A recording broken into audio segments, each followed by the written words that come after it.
प्रधानमंत्री नरेंद्र मोदी यांच्या पालघर जिल्हा दौऱ्याच्या तयारीचा आढावा केंद्रीय मंत्री सर्बानंद सोनोवाल यांनी घेतला।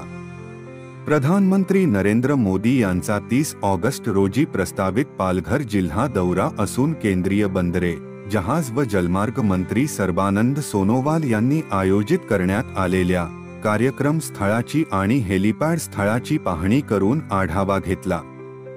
यावेळी खासदार डॉक्टर हेमंत सवरा, जिल्हाधिकारी गोविंद बोडके, जिल्हा परिषदचे मुख्य कार्यकारी अधिकारी भानुदास पालवे, पोलीस अधीक्षक बाळासाहेब पाटील, अपर जिल्हाधिकारी भाऊसाहेब फटांगरे तसेच वरिष्ठ अधिकारी उपस्थित होते। 30 ऑगस्ट रोजी होणाऱ्या कार्यक्रमास येणाऱ्या नागरिकांसाठी सर्व सुविधा उपलब्ध करून द्याव्यात असे निर्देश केंद्रीय मंत्री श्री सोनोवाल यांनी जिल्हा प्रशासनाला दिले। यावेळी श्री सोनोवाल यांनी अतिमहत्त्वाच्या व्यक्तीसाठी तयार करण्यात आलेल्या हेलिपॅड आणि नियोजित कार्यक्रम स्थळाची पाहणी करून जिल्हाधिकारी गोविंद बोडके यांच्याकडून सर्व तयारीचा आढावा घेतला व जिल्हा प्रशासनाकडून करण्यात आलेल्या तयारीविषयी समाधान व्यक्त केले।